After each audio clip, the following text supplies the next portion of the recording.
waa mbokk yi noo dikk fii si classes wolof en Spanish en espagnol. Bueno, bu ñëwee ba fii am nañ fi adverbios de frecuencia am nañ ko ci espagnol ak si wolof. Si wolof nag bépp juumte bu fi juumt comme que sanu làkkalati jàngunu ko si université wala mel noonu ak bépp juum bu si juum ngeen bindandu note si suuf. Ndaxte dañuy jàngale ci dañuy jàng tamit juum mënul ñàkk na aywa nu tàmbali ci classe yi empezamos con las clases. Bueno, siempre mooy saa su nekk, normalmente mooy normal na,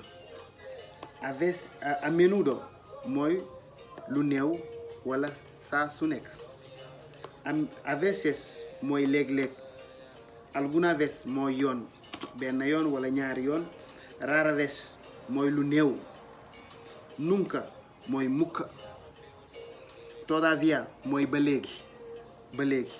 Bueno, bu ñëwee fii tenemos frases de ejemplo am nañ fi phrase pour mën a fàccal ne ya.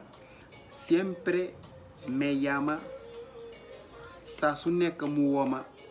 Siempre me escribe, saa su nekk daf may bind, saa su nekk mu bind ma. Normalmente a las 4 estoy en casa. Normalement 4 heures daf may fekk kër wala daf may fekk sama kër. A veces me siento triste, léeg-léeg na may jaaxle. Tú bii laajte la interrogación, lo viste, gis ngeen ko laajte la. Tú has estado alguna vez en Asia? Mas nga nekk benn yoon Asia?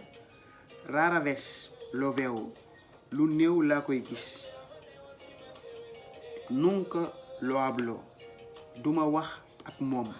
Nunca lo escribo, duma bindante ak moom. Nunca le llamo, duma woote ak moom. Bueno, bu ñu ñëwee ba fii tamit vamos a borrar esto, nu far lii, vamos a borrarlo, nu farka y vamos a escribir más frases para que así lo comprendéis mejor. Nanu bind tuuti phrase comme ça nii daa ngeen ko mën comprendre si anam bi mu gënee na. Ok, perfect.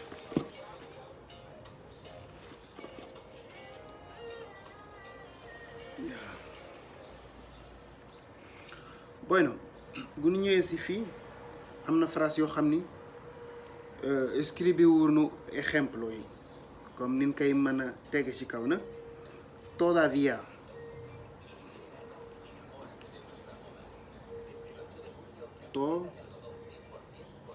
todavía me llama, léeg-léeg mu wooma wala waaw.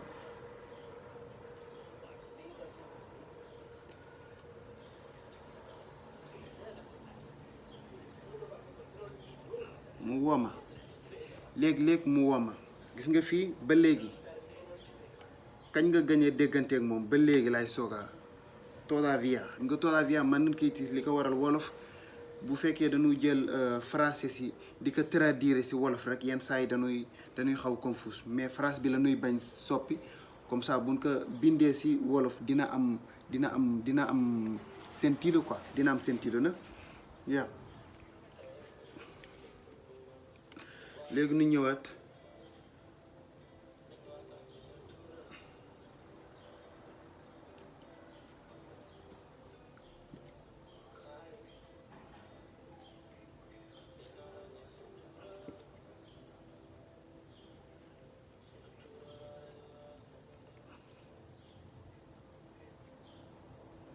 Está todavía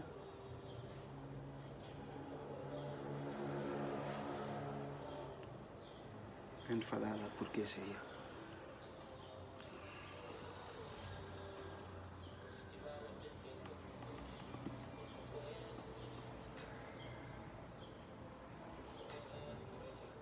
Gis nga, ella está todavía enfadada porque es ella. Ella está todavía enfadada, ba léegi dafa mer moom jigéen bi, porque ella, eso es el verbo de estar. tercera persona singular mooy troisième personne ñetteelu nit ci singular moo nekk nii ya ella está todavía enfadado ba léegi dafa mer léegi vamos a escribir más ejemplos nu bind ejemplar yu bare comme ça nu gën ko mën a xam na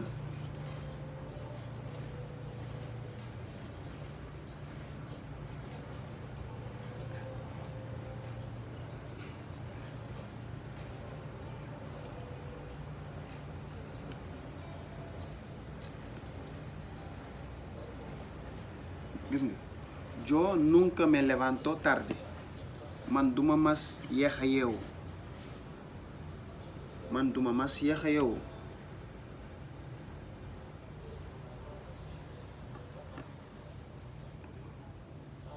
duma mas a biddee wala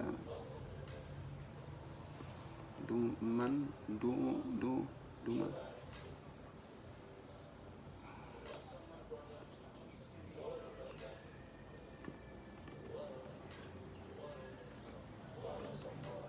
yeewu man duma mas yéex a yeewu levantar tarde mooy nga yéex a yeewu yo nunca me levanto tarde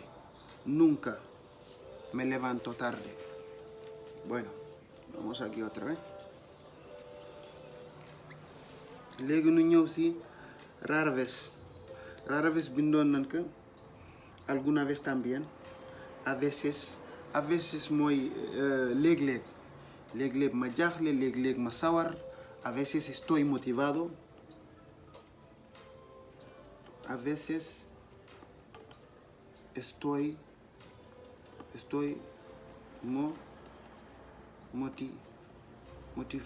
motivado léeg-léeg na may sawar motivado mooy sawar ok bueno tey fii la ñu yem hay más ejemplos y bueno li gën am njariñ mooy jàng ka y bueno con paso y paso poco a poco vamos a saber lo importante es saber lan mooy adverbios de frecuencia lii mooy li ci ëpp njariñ ndax suba bu nu demee ba di dugal ay grammatique bu ci nekk ci grammatique bi di nga xam tempo real bi muy joué na waaw jërëjëf que tengáis un bon día ciao